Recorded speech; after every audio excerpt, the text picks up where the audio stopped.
ஞானத்தின் ஆழம், அர்த்தமுள்ள ஆன்மீகம்.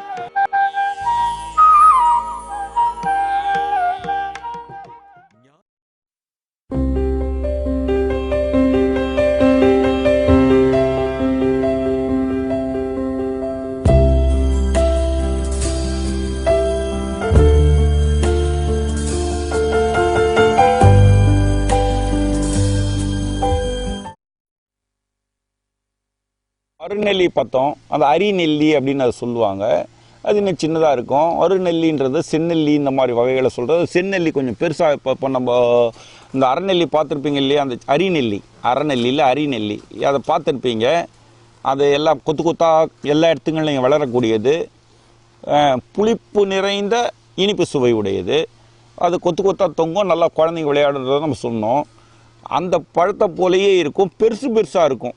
அந்த தக்காளி பார்த்துருப்பீங்க, அந்த மாதிரி இருக்கும். செந்நெல்லி சிகப்பாகவே இருக்கும்.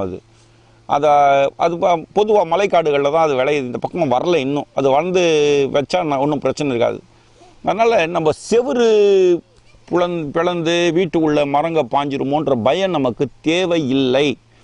அது ரொம்ப நெருக்கமாகவே செவிற்றை ஒட்டியே வளர்க்கலாம். என்ன ஒன்று அப்படின்னா, அது ஒரு குறுமர வகை இனம்.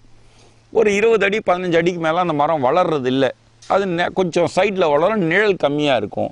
அதனுடைய கீரைகள், தண்டுகள், பூக்கள், விதைகள் எல்லாமே உரியது தான். இந்த நெல்லிக்காயில் என்ன பண்ணலான்னா, அந்த ஊறுகாய் போட்டு சாப்பிட்லான்னு சொல்லியிருக்கோம்.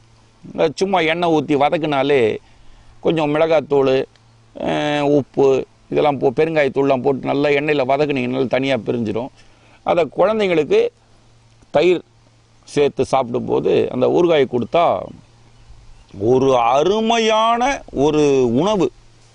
அதில் நம்ம உதாரணத்துக்கு நம்ம பேசுகிறோம் அப்படின்னு சொன்னோம்னா, அசைவ உணவுகளில் மிகவும் புரதச்சத்து, அந்த சத்து, இந்த கொழுப்பு சத்துலாம் இருக்குதுன்னு சொல்கிறாங்க. அது ஃபேட், அதாவது அது என்ன சொல்லுவாங்கன்னா, கெட்ட கொழுப்பு நல்ல கொழுப்பு ரெண்டாக பிரிக்கிறாங்க. இந்த கொழுப்புன்னு வந்ததுனாலே கெட்ட கொழுப்பு நல்ல கொழுப்புன்னு ரெண்டாக பிரிக்கும்போது அந்த பேட் ஃபேட்னு சொல்லுவாங்களா இன்னும் தெரியல. அந்த தேவையில்லாத கொழுப்புகளை எடுத்து உடம்புல ரத்தத்தை தூய்மைப்படுத்தி இரத்த அணுக்களை பெருக்கி நோய்கள் வராமல், கல்லீரல் சம்பந்தமான நோய்கள் வராமல் தடுப்பதில் மிகவும் ஆற்றல் கொண்டது. அதே மாதிரி பார்த்தீங்கன்னா இந்த லிவர் ஃபங்க்ஷன் சொல்லுவாங்க.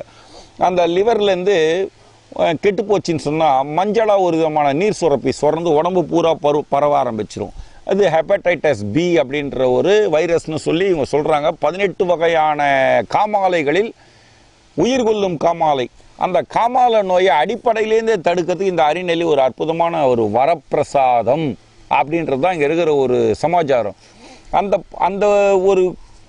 அந்த மஞ்சள் காமாலை அப்படின்றது ஏன் நம்ம உடம்புல அதிகமாக சுரக்குது அப்படின்னு சொல்லும் பொழுது, அதுக்கு தேவையான ஆற்றல்கள், சக்தி குறைபாடுகள் இருக்கும்போது இந்த ஆட்டோமேட்டிக்காக இந்த வைரஸ் ஜாஸ்தியாகிடும். எல்லாரும் உடம்புல ஒரு மனிதருக்கும் ஹெச்ஐவி கிருமி இருக்குது, என்ன சொல்லுவாங்க, இந்த கேன்சர் கிருமி இருக்குது.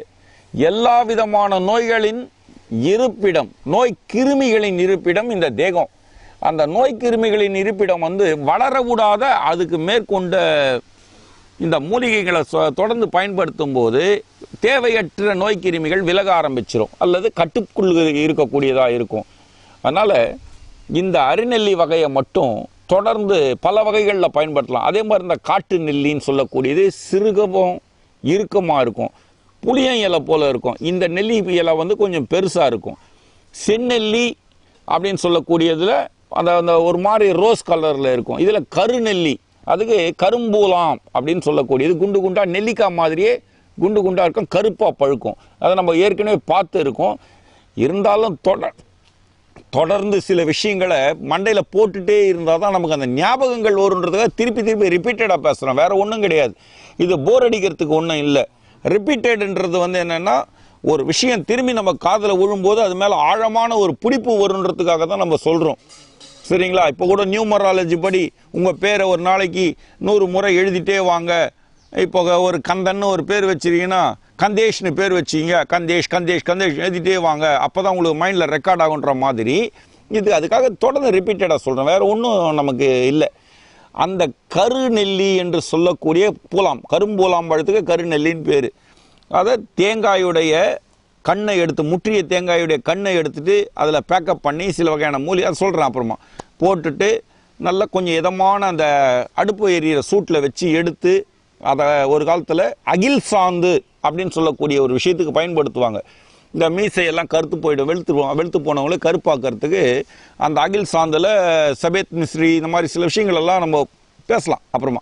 இதெல்லாம் போட்டு வெத்தலையில் வச்சு மூஞ்சியில் கட்டும்பொழுது அந்த கருப்பு வந்து மாறாது இருக்கும். மீசை கருப்பு இதெல்லாம் அந்த மாதிரிலாம் அந்த காலத்தில் அப்படி தான் டை, நேச்சுரல் டைன்னு பேர். அதை பயன்படுத்துதல் இந்த நெல்லி வகைகள் தான் முக்கிய பங்கு வகிச்சதுன்றதுக்காக இதை சொல்கிறேன். அப்போது இன்றைக்கி அதுனா நான் இப்போ இன்றைக்கி இருக்க டையை வச்சு தலையில் தடித்து கருப்பாக காமிச்சிக்கும் பொழுது என்ன ஆகுது அப்படின்னு பார்த்தீங்கன்னா நமது கண் பார்வைகள் குறைபாடு உண்டாகிறது, கண்களில் புரை உண்டாகிறது. கனத்த கிளாஸை போட்டுக்குவாங்க. இன்றைக்கி பார்த்தீங்கன்னா யாரும் இந்த சார் அல்லது அண்ணா அப்படின்ற பட்டத்தை இழக்க விரும்பப்படல. ஒரு விளையாட்டாக ஒரு பழமை சொல்லுவாங்க, கண்ணை விட்டு ஓவியம் வாங்குவதா அப்படின்னு. இன்றைக்கி கண்ணு போனாலும் எனக்கு கவலை இல்லை, இவ்வளோ எனக்கு கண்ணாடி போட்டு கூட நான் ரெடி. ஆனால் எனக்கு அண்ணா அல்லது ஐயா, அந்த சார், ஐயாலாம் கூப்பிடக்கூடாது, சார் அப்படின்ற பட்டத்துக்காக பல பேர் என்ன பண்ணுறாங்க, இந்த டை அப்ளை பண்ணுறாங்க. அந்த மாதிரி அப்ளை பண்ணுறவங்களுக்கு இந்த அரிநெல்லி அற்புதமான வரம். காரணம் என்னென்னா, நீங்கள் உள்ளுக்கு எடுத்தாலும் நல்ல நோய் தீர்ப்பு முறை. அதையே வெளிப்பூச்சுக்கு வரும்போது இந்த கரும்பூலாம் அப்படின்னு சொல்லக்கூடிய அந்த குட்டி குட்டி கருநெல்லி வகையை பயன்படுத்த அதுக்கான முறைகளை தனியாக ஒரு டாப்பிக்கில் பேசுகிறேன். அந்த அதை எப்படின்றத அதில் ஊற வச்சு தடவுனோம்னா நேச்சுரல் டை ஆகிடும். தலைகளில் இருக்கக்கூடிய இந்த செதில்கள் உரியாது. சோரியாசிஸ்ன்ற ஒரு தலையில் உழக்கூடிய பொடுகு நோய்கள் விலகும். அந்த கரும்பூலாம் விஷயத்தையே அந்த தேங்காயிலேருந்து வெளியில் எடுத்து எண்ணெயில் காய்ச்சி தடவிட்டு வந்தீங்கன்னா எப்படிப்பட்ட தலை அரிப்பு நோய்களும் இன்னைக்கு சொல்கிறோமே டேண்ட்ரஃப் அப்படின்னு சொல்லக்கூடிய ஒரு நோய்கள் இதெல்லாம் வரவே வராது. தைரியமாக பண்ணலாம். இதை பற்றி நம்ம ஒரு டாப்பிக்கை அந்த கரும்பூலாம் செடியை காமிச்சு அதுக்கான விளக்கங்களோடு சொல்கிறோம். ஆக இந்த நெல்லி வகைகளை எந்த நிலையில் வேண்டாமானாலும் பயன்படுத்தலாம். வீட்டுக்கு செவுறு ஒட்டி 3 அடி தூரத்துலேயே அந்த மரத்தை, எந்த மரத்தை வேணாலும் வைக்கலாம். ஒன்றும் பயப்பட தேவையில்லை. யாராவது மரம் ஏறி உள்ளே குச்சிருவாங்களோன்னு பயப்பட தேவையில்லை. ஏன்னா ரொம்ப நுட்பமான மர இனம் இது. பட்டுன்னு உடஞ்சிடும் களை. இவ்வளோ களை மேலே ஒரு 10 கிலோ வெயிட்டை கட்டி விட்டாலே களை உடஞ்சிரும். பிடிச்சி இழுத்தாலே களை உடஞ்சிரும். முருங்கை மரத்தை போல ஒரு நுட்பமான இனம் இந்த நெல்லி மர இனம். அதனால் தைரியமாக வளர்க்கலாம். உங்களுக்கு காம்பவுண்டு வால் இருக்குது. காம்பவுண்டு வால் தாண்டி தெரு ஓரங்களில் வச்சு நீங்கள் வளர்க்கலாம். இதுக்கு பர்மிஷனை நீங்கள் கார்ப்பரேஷனில் வாங்கிக்கலாம். இன்றைக்கி பஞ்சாயத்து தலைவர்களாக நிற்க விருப்பப்படுறவங்க, எலெக்ஷனில் நிற்க விருப்பப்படுறவங்க, கவுன்சிலராக நிற்க விருப்பப்படுறவங்களுக்கான குறிப்புகளை தான் நம்ம சொல்கிறோம். ஒரு வீடுகள்லையும் நோட்டீஸை கொண்டு போய் கொடுங்க. அந்த மரத்துடைய செடி வகைகளை விளக்குங்க. அந்த மக்களுக்கு புரியாதவங்களுக்கு அவங்களோட ஒரு நெருக்கமான நட்பு பாராட்ட முடியும். காசு எவ்வளோ வேணால் சம்பாரிச்சிக்கலாம், என்ன வேணால் பண்ணலாம். ஆனால் மக்களுடைய நெருக்கத்துக்கு ஒரு மிகுந்த ஒரு வழியை கொடுப்பதுன்ற இடத்துல இந்த கருநெல்லி வகை, இந்த நெல்லி வகை ரொம்ப அற்புதமான ஒரு விஷயத்தை நமக்கு கொடுக்கும். நெல்லி மரங்கள் வீடுதோறும் இருக்க வேண்டும்.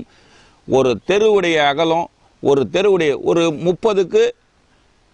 30 அடி அகலம் உடையது, 20லேருந்து 30 அடி அகலம் உடையது தெருக்கள். அதில் நுட்பமான மரங்களை வளர்க்குறதுல நெல்லி வகை மிக முக்கிய பங்கு வகிக்கிறது. இதுக்கு அடுத்த மரத்தை இப்போ பார்த்து அதனுடைய பலனை பற்றி பேச போகிறோம். நெல்லி பற்றி வகையை பார்த்தோம். இப்போது தெரு ஓரங்களில் வளர்க்க வேண்டிய மரங்களில் மர இன வகைகள் அப்படின்ற இடத்துல இந்த கடாரங்கா அப்படின்ற ஒரு விஷயத்தை நிறுத்த போகிறோம். இந்த காய் பேர் கடாரங்கா.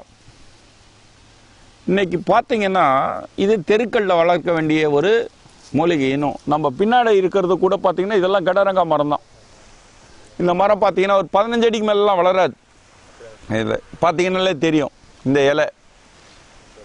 இந்த இலை ஒரு அற்புதமான ஒரு மருத்துவ குணம் உடையது. இதை பொடி செய்து சாப்பிடலாம். ஏற்கனவே இதை பற்றி இந்த என்னன்றதை சொல்லியிருக்கோம், சேனல்லே பேசியிருக்கோம் இதை பற்றி.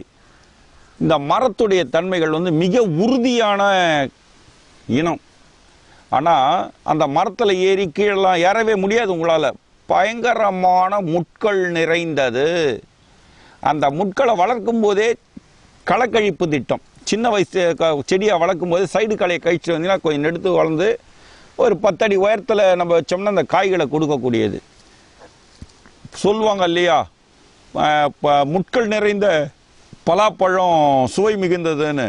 இப்போ துரியன்னு ஒரு பழம் இருக்குது, கையிலே பிடிக்க முடியாது அந்த பழத்தை, கூர்க்கூராக முள் இப்படிலாம் கையில் வைக்கவே முடியாது, அந்த வெயிட்டும் ஜாஸ்தி, கையை ஓட்ட போட்டுரும். அதனால் அது என்ன பண்ணால் கூடையில் வச்சு கொடுப்பாங்க. 4-5 சுளைகள் இருக்கும், மிக சுவை உடையது, சற்று மலநாற்றம் கொண்டது. ஆனால் அதனுடைய வீரியம் என்பது குழந்தை பிறப்புக்கு வித்திடுவது, உயிரணுக்களை அதாவது வித்து சக்தியெல்லாம் பலப்படுத்தி கர்ப்பப்பை சம்பந்தமான நோய்களை நீக்கிறதுன்றதுல ஒரு ஸ்பெஷல் உடையது. அதை முள் இருக்கிறதுனால சாப்பிடாத இருக்கிறது இல்லை, அதை மனுஷன் கையால் தான் செய்கிறான். ஆனால் இந்த மர வகை பூரா படுபயங்கரமான முள், ஒன்று ஒன்றும் 2 இன்ச்சு 1.5 இன்ச்சு நீட்டுக்கு கனமாக வளரக்கூடிய முட்கள் உடையது. அந்த முட்களை களைக்கழிப்பு திட்டம் அப்படின்ற மூலமாக கீழே இருக்கக்கூடிய சதைச்சிட்டு ஒரு 10 அடி உயரத்துக்கு மேலே இந்த மரத்தை வளர்கிற மாதிரி களைக்கழிப்பு திட்டத்தை கொண்டு வந்து இந்த மரத்தை வளர்க்கணும். என்னுடைய ஸ்பெஷாலிட்டி என்ன அப்படின்னா, மூளைக்கு பலமளிக்கக்கூடியது அப்படின்றது தான் இந்த ஸ்பெஷாலிட்டி. இந்த காயில் வந்து பார்த்தீங்கன்னா 3 வெரைட்டி இருக்குது. எலுமிச்சங்காயுடைய வம்சம், அதாவது என்ன சொல்லுவாங்க, அந்த எலுமிச்சங்காயுடைய ஃபேமிலி, குடும்பம். இதில் என்னென்னா கிச்சிலிக்காய் 1, நார்த்தங்காய் 1, கடாரங்காய் 1. இந்த கிச்சிலிக்காவுக்கும் நார்த்தங்காய்க்கும் கடாரங்காய்க்கும் வித்தியாசம் இருக்குது. இதனுடைய பெரிய பெரிய காய்களாக இருக்கும்போது பப்ளி மாஸ்ன்ற ஒரு சாத்துக்குடி வம்சத்தில் போயிடும் அது. இந்த கிச்சிலிக்காய் எப்படி இருக்கும், நார்த்தங்காய் எப்படி இருக்கும், கடாரங்காய் எப்படி இருக்கும் நம்ம முதல்ல கண்டிப்பாக தெரிஞ்சுக்கணும். நான் பல பேர்கிட்ட சந்திக்கும் பொழுது எல்லாமே கிச்சிலிக்காய் அப்படின்றாங்க. இல்லை, சுவைகள் எல்லாத்துலேயுமே வந்து வித்தியாசப்படுது. ஒரு சாதாரண எலுமிச்சங்காய் போல் வழவழன்னு இருக்கக்கூடியது கொஞ்சம் பெரிதாக இருக்கக்கூடியது, சரிங்களா? அந்த பெரிதாக இருக்கக்கூடிய காய் வந்து கொஞ்சம் பெருசாக ஒன்று நல்லா டபுள் சைஸ் இருக்கும். அந்த எலுமிச்சம்பழத்தை விட வழுவழுப்பாக இருக்கும். மேலே பார்க்கும்பொழுது சாத்துக்குடி மாதிரி வழுவழுப்பாக இருக்கும். ஒரு விதமான அதை தீண்டி எடுத்தோம்னா ஒரு எரிச்சல் மிகுந்த புளிப்பு சுவையை நமக்கு காட்டும். அது கிச்சிலிக்காய். உருண்டையாக இருக்கும், இவ்வளோ பெருசுலாம் வளராது. இவ்வளோ சைஸுக்கு மேலே எலுமிச்சங்காய் டபுள் சைஸ் வளரும். இது கிச்சிலிக்காய். இதில் நார்த்தங்காய் அப்படின்றது என்னென்னா அதை விட 1 மடங்கு பெருசாக இருக்கும். இந்த சைஸ் வரலாம், வளரலாம். சிறு சிறு ஓட்டைங்க விழுந்துருந்த முகப்பொருள் சின்ன சின்ன ஓட்டைங்க விழுந்த மாதிரி இருக்கும் பாருங்கள். முகத்தில் அந்த மாதிரி ஓட்டையாக லைட்டாக ஒரு சுரசுரப்போடு ஓட்டையாக மினுமின்னு இருக்கிறது நார்த்தங்காய். இந்த கடாரங்காய் பார்த்தீங்கன்னா கோடுகள் நிறைந்தது, முரட்டுத்தனமான தோள்கள், இந்த கோடுகள் நிறைந்தது. இந்த கோடுகள்லாம் கிட்ட வச்சு காட்டுங்க, இது அப்படியே அந்த கேமரா கிட்ட. அந்த கடாரங்கான்றது இப்படி தான் இருக்கும், நீங்கள் காட்டுங்க, ஒன்றும் பிரச்சனை இல்லை. இந்த கடாரங்காவுடைய கோடுகளை பார்த்தீங்கன்னா தெரியும், வழுவழுப்பு, சுரசுரப்பு, அடற்கோடுகள். இந்த கோடுகளுடைய இந்த கடாரங்காவை பார்த்தீங்கன்னாலே அது ஒரு விஷயம் புரியும். இதில் கொஞ்சம் இந்த அமில சத்து, இந்த சிட்ரிக் ஆசிட்னு சொல்லக்கூடிய எலுமிச்சை பழ அமில சத்துக்கள் உடைய ஒரு காய் இது. இந்த சத்துக்கள் இந்த என்ன பண்ணலாம் அப்படின்னா, கட்டிங் பண்ணிவிட்டு எடுத்துட்டு நல்ல பெரிய பெரிய பீஸா போட்டு உப்பு, மிளகாய்த்தூள், கொஞ்சம் வெந்தயம், காரம் எல்லாம், அதாவது கூட இந்த பெருங்காயத்தூளெல்லாம் போட்டு தேவையான அளவுக்கு எண்ணெயை வச்சு நல்லா போட்டு வதக்கணும். இதெல்லாம் ஒன்றா அந்த சேர்த்துட்டு கலந்து எண்ணெயில் போட்டு வதக்கி எடுத்தீங்கன்னு சொன்னால் ஒரு வாரம் 10 நாள் வரலாம் ஊற விட்டுறணும். பாட்டிலில் கெட்டு போகாது. இந்த ஊறுகாயை திருப்பி சொல்கிறது என்னென்னா தயிர் அப்படின்றது மிக முக்கியமான விஷயம் உடம்புக்கு. அந்த தயிரை வந்து வச்சு சாதத்து கூட பிசைஞ்சு நம்ம தயிர் சாதத்து கூட சைட் டிஷ்ஷாக எடுத்துக்கலாம். அப்படி சைட் டிஷ்ஷாக எடுக்கும் பொழுது இந்த மூளைக்கு தேவையான பலத்தை அளிக்கும் தன்மை உடையது. இன்றைக்கி இருக்க பசங்களுக்கெல்லாம் டிப்ரெஷன் வருது பாருங்கள். இந்த நார்த்தங்காய் சாப்பிடுங்க, டிப்ரெஷன் என்னன்னு கேட்பீங்க. அந்த பதட்டங்கள் போகும், உடலுக்கு தேவையான ஊட்டங்களை அளிக்கும், உள் உறுப்புகளை பாதுகாப்பதில் மிக வல்லமை வாய்ந்தது கடாரங்காய். இதை வந்து சில பிராமின் ஃபேமிலின்றவங்களுக்கெல்லாம் வந்து பார்த்தீங்கன்னா நல்லாவே தெரியும், அவங்க ரொம்ப யூஸ் பண்ணுவாங்க அந்த கடாரங்காயை. காட்டுங்க கொஞ்சம், அந்த கடாரங்காயை காட்டுவாங்க, இதை சாப்பிடுவாங்க. அவங்களுடைய பலம் பற்றி நம்ம சொல்லவே தேவையில்லை. மூளை பலம் உடையவன், ஆராய்ச்சி திறமைக்கணும் நம்ம நினச்சிட்டு இருக்கோம், அதுக்கெல்லாம் இதுதான் மூலம். இந்த உடம்புல போய் இந்த தயிர் சாதத்தோடு இதை சாப்பிடும் பொழுது மிகவும் ஒரு அற்புதமான ஒரு நல்ல விஷயங்களை இது கொடுக்கும். இது எது கூட வெறும் தயிர் சாதம் கூட மட்டும்தான் சாப்பிடணுமா, எங்களுக்கு தயிர் சாப்பிட்ற பழக்கம் இல்லையே அப்படின்னு கேட்பாங்க. நீங்கள் எது கூட வேணாலும் சாப்பிடலாம். தயிர் சாதம் காம்பினேஷன், அந்த தயிர் சாதத்தோடு இதை கட் பண்ணி போட்டு சாப்பிடும் பொழுது ஒரு அற்புதமான நல்ல விஷயங்களை இந்த காய் கொடுக்கும். ஆனால் இதில் இருக்க ஒரு கெட்ட பழக்கம், இது முட்கள் நிறைந்தது. அந்த இடத்த யோசிக்கணும்னா தெரு ஓரங்களில் கண்டிப்பாக வளர்க்கப்பட வேண்டியதும் இதுதான். மனிதனுக்கு மொத்தம் 7 வகையான சுவைகள் சொந்தம். அதை அறுசுவைன்னு சொல்லுவாங்க. அறுசுவைன்னு 6 சுவைன்னு நினைக்கிறேன், அப்படி இல்லை. உப்பு ஓர் சுவை, புளிப்பு, இனிப்பு, காரம், கசப்பு, துவர்ப்பு, கயிர்ப்பு, இந்த 7 சுவைகள் தான் அறுசுவைன்னு பேர். மண்டையிலேருந்து ஓடக்கூடிய நீரோட்ட மண்டலங்கள் 7 நிலை சுவை கொண்டவை. இதை கண்கள்லேருந்து வடியக்கூடிய கண்ணீர் மூலமாக ஆனந்த கண்ணீர், அழுகை, சந்தோஷத்தில் விளையக்கூடியதை இந்த சுவைகள் உணர்த்தும். மூக்கில் இருக்கக்கூடிய சளி, நாவில் சுரக்கக்கூடிய எச்சி, வியர்வையுடைய தண்ணி, இப்படியெல்லாம் உடம்புலேருந்து ஓடக்கூடிய நீரோட்ட மண்டலங்களிலிருந்து வெளிப்படுபவை. மனித உடல்ல இந்த 7 நீரோட்டங்களை தான் சப்த நீரோடைகள் அப்படின்னு சொல்லக்கூடியது. சப்த நீரோட்டங்கள்னு சொல்லுவாங்க. இந்த சப்த நீரோட்டங்களுடைய மூலங்கள் தான் சப்த ரிஷிகளாக நமக்கு கருவில் ஊறாததாக சுட்டி காட்ட. அது என்னன்னு பார்த்தீங்கன்னா 7 வகையான ரிஷிகளை குறிப்பிடுறாங்க. அத்ரி மகரிஷி, அங்கீரசு, பிருகு, பிரிங்கி, மருச்சி, புலகர், புலத்தியர் அப்படின்னு 7 வகையான ரிஷிகள். இதுக்கு பழமொழி என்ன சொல்லுவாங்கன்னு கேட்டிங்கன்னா, நதி மூலம் ரிஷி மூலம் ஆராயாத. எவ்வளோ காம்பினேஷன் வருவார். நதி மூலம் ரிஷியின் மூலம் ஆராயாது, ரெண்டும் ஒன்று தான். இது கருவில் ஊறாதது, கருவை உருவாக்குவது. இந்த சப்த விஷயங்கள் தான் அறுசுவைகளாக நமக்கு உணர்த்தப்படுகின்றன. இந்த அறுசுவை உணவில் இது ஒரு அற்புதமான ஒரு சுவை உடையது. இது தோற்பாவம் இருக்கும், எல்லா வகையிலையும் அது நீங்கள் பண்ணிக்கலாம். இதே கடாரங்காவை சின்ன சின்னதாக வெட்டி வெல்லத்து கூட போட்டு நல்லா கிளறி சாப்பிடும்போது அதனுடைய சுவை மாறும். உப்பு கூட சேர்த்து ஊற வச்சு சாப்பிடும்போது இதனுடைய சுவை மாறும். காரத்தோடு சேர்த்து உப்பு சேர்க்காத காரத்து கூட போட முடியாது.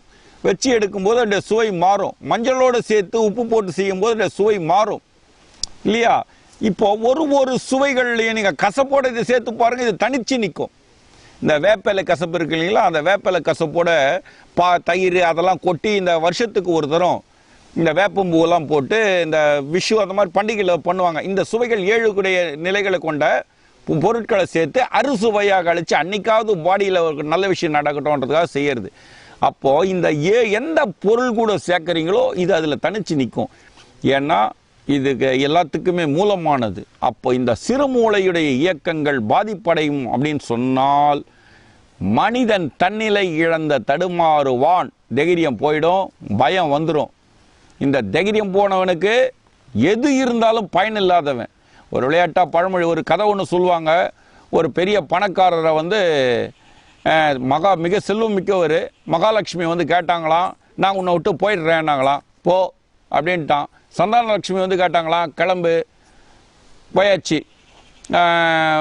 அதான் இருக்காங்களே கஜலட்சுமி, அந்த லட்சுமி, இந்த எல்லாம் நான் போகிறேன், எல்லாம் போன இடத்துல இருக்க மாட்டேன் கிளம்பிட்டே இருக்காங்க. கடைசியாக வீரலட்சுமி வரா, அது தைரியலட்சுமி வரா. வீரலட்சுமி கேட்குறா, நீயும் போட்டான். தைரியலட்சுமி கேட்குறா, நான் உன்னை விட்டு போறேன்னா. ஏன் 2 காலையும் பலமாக புஷ்டான் அந்த ஆள். காரணம் என்னன்னா, யார் உன என்னை விட்டு போட்டான், தைரியம் என்னை விட்டு போகாத இருந்தா போதும். நீ தைரியத்துக்கெல்லாம் லட்சுமி, நீயே என்னை விட்டு போனால் எனக்கு யார் இருக்கிறது ஏன்னு புடிச்சானான். அந்த அம்மாவால் ஒன்றும் பண்ண முடியாது, கூட தங்கிட்டாங்க. தங்கின காரணத்தினால மீதி இருக்கிற சப்த லட்சுமிகளை இவங்ககிட்ட சேர்ந்துட்டாங்க. அஷ்டலட்சுமிகள் திரும்பி வர எல்லாத்துலேயும் இவன் ஜெயிக்க ஆரம்பித்தான். அப்போது அந்த தைரியம் என்பது ஒரு மனிதனுக்கும் உடைய தனித்தன்மையான சொத்து. அதுதான் நம்ம பாரம்பரியம், அதுதான் நம்ம பரம்பரை, எல்லாமே அதுதான். அந்த தைரியத்தை எது நமக்கு கொடுக்குதுன்னா சிறுமூளையில் இருக்கக்கூடிய நீர் சுரப்பிகள் தான் கொடுக்குது. சிறுமூளை பலமாக இருந்ததுன்னா போதும், பெருமூளை தன்னால் பலமாயிடும். அது மகாலட்சுமி. சிறுமூளை தான் தைரியலட்சுமியாக இருக்கிறது, அதுலேருந்து தான் வெளிப்படுறது. அப்போ இந்த கடாரங்கா அந்த சக்திகளை ஊக்குவிச்சு மூளைக்கு ஏற்படக்கூடிய அதிர்வுகள், அதாவது தேவையற்ற அதிர்வுகள், டிப்ரெஷன் சொல்லக்கூடிய நோய்களை விலக்குவதில் மிக வல்லமை வாய்ந்தது. இந்த டிப்ரெஷன் என்ற நோய் வராத இருக்கணுன்றது இந்த கடாரங்காயை சாப்பிட்டோம்னாலும் கூட தயிர் தான் சரியான காம்பினேஷன். எது கூட வேணாலும் சாப்பிடலாம். தயிர் சாப்பிடலாம், இது வராதான் கேட்க வேண்டாம். தயிர் சாப்பிடலனாலும் அந்த நீர் சுரப்பிகளை சீராக வேலை செய்ய வைக்கும். நம்ம குழந்தைங்களுக்கு சரிவர நீர் சுரப்பிகள் வேலை செய்யலைன்னா தங்கிடும். இப்போ ஒரு சின்ன உதாரணம் தான். ஒரு டாய்லெட் போகிறாங்க, தண்ணி தேங்கினா புழு பூச்செல்லாம் வந்து அந்த இடத்த நாற்று அடிக்க வைக்கலையா, அப்போ அந்த அடைப்பை எடுத்து க்ளீன் பண்ணி விட்றோம் இல்லையா, விட்டவுடனே சுத்தமாகுது இல்லையா அந்த அது மாதிரி நம்ம மண்டையில் ஏற்படக்கூடிய நீர் சுரப்பிகளை வேலை செய்ய வைக்கிறது இந்த கடாரங்கா கிளேடி. இது தெருவோரங்களில் கண்டிப்பாக வளர்த்தே ஆகணும். ஒரு ஆட்களும் ஒரு தெருலையும் ஒரு தெருவுக்கு 4 மரம் வைக்கலாம். ஒரு தெருவுடைய நீளம் நம்மளுக்கு எல்லாமே தெரியும். ஒரு 500 அடி 600 அடி வைக்கிறான்னு வச்சுங்களேன்.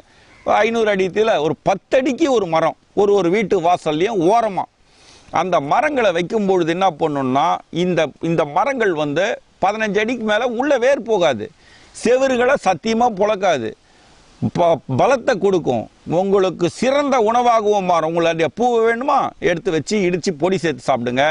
பொடி கூட வந்து உளுத்தம்பருப்பு, காஞ்ச மிளகாய், தேவைப்பட்டவங்க தனியா, கொஞ்சம் சீரகம், இல்லை உப்பு, இதெல்லாம் மிளகாய் எல்லாத்தையும் போட்டு இந்த இலையோடு போட்டு வதக்கிட்டு பொடி வச்சு இட்லிக்கு சாப்பிட்லாம். மூளை நல்லா வேலை செய்யும், கண் பார்வை தெளியும், அதில் உயிர் வாயுவும் ஒளி வாயுவும் இருக்கிறதுனால தேஜஸ் நல்லா இருக்கும். இன்றைக்கு தடுமாறுறாங்களே குழந்தைங்க, காதலிச்சிட்டேன், கல்யாணமும் பண்ணிட்டேன், அப்புறம் என்ன பண்ணணும்னு ஒருத்தர் கேட்குறாரு. என்கிட்டடா கேப்ப நீ அப்படின்னு சொன்னேன். யாரெல்லாம் சொல்ல விருப்பப்படலை. கல்யாணம் பண்ணார், 2ஆம் நாள் ஒரு சேனல் புதிய தலைமுறையை புது யுகத்தில் பேசிட்டு வெளியே வரும்போது ஐயா கல்யாணம் பண்ணிட்டேன், எனக்கு வந்து என்ன பண்ணணும்னு தெரில, ஒரு 10 நாள் கழிச்சு சாந்தி முகூர்த்தம் வச்சுக்கலான்னா இன்னையே வச்சாகணுன்றாங்க, என்ன பண்ண லேகியம் கொடுக்குறேன்னு கேட்குறாரு. நான் லேகிய வியாபாரமாக பண்ணின்னு இருக்கிறேன். எல்லாம் உள்ளே போ, தன்னால் நடக்கும், உன்னால் முடியல, அவங்க பார்த்துக்குவாங்க, எல்லாம் போன்னு. அவர் போனார், என்னென்னமோ பண்ணார், ஏதோ ஜெயிச்சு போட்டார், வாழ்க்கையில் வந்துட்டார், இன்னைக்கு சந்தோஷமாக இருக்கார். அந்த பயம் கூட ஏன் வருது அப்படின்னும் போது இந்த நீர் சுரப்பிகள் சரியான முறையில் வேலை செய்யாதது தான் காரணம். இது அப்படியே நடந்தது, சத்தியமாக நடந்தது. டேய் நீயாவது ஒன்றை பார்த்து நான் எதையும் பார்க்கல என்கிட்ட கேட்குறியடா அப்படின்னு மனசில் நினச்சிட்டு தைரியம் கொடுத்தாகணுமே. அவன் என்ன பெரிய மனுஷனை வேறு நினச்சி கேட்குறான், நான் என்ன சொல்ல முடியும், எல்லாம் போ நடக்கும் போ, என்னமோ எல்லாம் பலத்த அனுபவசாலி மாதிரி சொல்லி விட்டாச்சு. போனார், என்னமோ பண்ணார், ஜெயிச்சார். இந்த பதட்டத்தையும் பயத்தையும் விலக்குவதற்கு இந்த கடாரங்கா அற்புதமான வரும். நீர் சுரப்பிகள் தெளிவான முறையில் உடம்புல ஓடினாதான் எல்லாமே செட் ஆகும். இதை தான் 7 நிலைகளில் கங்கா, யமுனா, சரஸ்வதி, கோதாவரி, நர்மதா, சிந்து, காவேரி என்று 7 நிலை இயக்கத்தில் இந்த நீரோட்ட பாதைகள் மண்டையிலிருந்து மூலப்பகுதி வரையிலுமோ, மண்டையிலேருந்து சிறுமூளை வரலுமோ, அந்த சிறுமூளைக்கு அடிப்பகுதியிலேருந்து தொண்டை வரையிலுமோ, இந்த சிறுமூளைக்கு மையப்பகுதியிலும் இருதயம் வரையிலுமோ, இந்த இடத்துலேருந்து வயிற்று பகுதி வரையிலுமோ நீரோட்ட பாதைகளாக ஓடுகின்றன. இவைகள் தான் சப்த ரிஷிகள், சப்த முனிகள் அப்படின்றவங்க அந்த மூலங்கள். இந்த நீரோட்ட பாதைகளை சரிபட செய்கிறதுனால செயல்பட வைக்கிறதுக்கு இந்த கடாரங்காவை போல ஒரு அற்புதமான ஒரு பொருள், கிச்சிலிக்காயை போல, நார்த்தங்காயை போல கிடையாது. நார்த்தங்காவை கட் பண்ணி உப்புல போட்டு கொஞ்சம் மஞ்சள் தூவி குலுக்கி வச்சு நல்லா காய வச்சு சாப்பிடணும். கிச்சிலிக்காவையும் அந்த முறையில் பயன்படுத்தலாம். இல்லை கிச்சிலிக்காவை சிறுக வெட்டி வெல்லம், காரம் இதெல்லாம் சேர்த்து சாப்பிடணும். கடாரங்காயை நல்லா துண்டு துண்டாக பெரிய பெரிய பீஸாக வெட்டிட்டு உப்பு, மிளகாத்தூள், உங்களுடைய வசதிப்படி எதோ ஒன்று எது சேர்ப்பீங்க, ஊறுகாய் போடலாம் சேர்த்து எண்ணெயை ஊற்றி வதக்கி ஒரு வாரம் வச்சு இதை சாப்பிட்டுன்னு வந்தீங்கன்னு சொன்னால் மண்டைக்கு தேவையான அனைத்தையும் கொடுக்கும், அறிவு பெருகும், ஆற்றல் சிறக்கும், அற்புதம் விளையும். அனைத்தும் அவரவர் செயல்தான். இதுக்கான மூலங்களை தான் இந்த 3 வகையான மரங்கள் பார்க்கறதுக்கு. இதை பாருங்க, இந்த கடாரங்காவுடைய மரம் முட்கள் நிறைந்தது. இந்த மரத்தில் அவ்வளோ சீக்கிரமாக ஏற முடியாது. இந்த அடிப்படையிலேருந்து இந்த மாதிரி வளரக்கூடாது. இந்த மரம் சின்ன சின்னதாக கட் பண்ணி விட்டிங்கன்னா நேராக வளரும், மேலே கொடை மாதிரி வளரும், காய்கள் நல்லா காய்க்கும். மரத்து மேலே யாராலையும் ஏற முடியாது, கண்டிப்பாக முடியல, சத்தியமாக ஏற முடியும். இவ்வளோ பெரிய முள்ளு உடம்ப பாலமாக போட்டுரும். களைகள் கீழே விழுந்ததுன்னு சொன்னால் தேவையற்றது தூக்கி போட வேண்டியது தான். கெடுதி எதில் இல்லை, நல்லதை பார்ப்போமே. தெரு ஓரங்களில் கண்டிப்பாக வளர்க்க வேண்டிய ஒரு மரம் அப்படின்னு சொன்னால் நெல்லிக்கு அடுத்தது இந்த கிச்சிலி, நார்த்தை, கடாரங்கா, இது 3மே. அதை இப்போ தொடர்ந்து நம்ம அடுத்த ப்ரோக்ராமில் என்னென்ன தெரு ஓரங்களில் வளர்க்கலான்றதை பார்ப்போம். இதெல்லாம் வளர்த்தோம்னா நல்லது செய்யும், நல்லதே விளையும், நன்மையே நடக்கும், நமது குழந்தைகள் சிறக்கும், ஊரும் தெளிவு பெறும், நீர் வளமும் பெருகும்.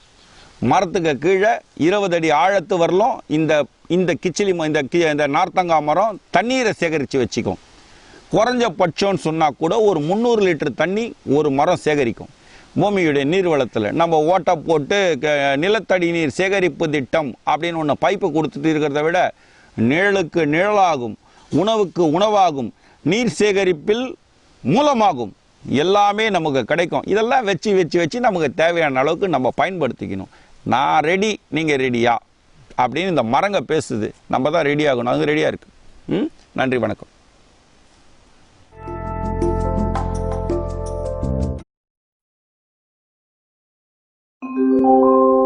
You have a WhatsApp message.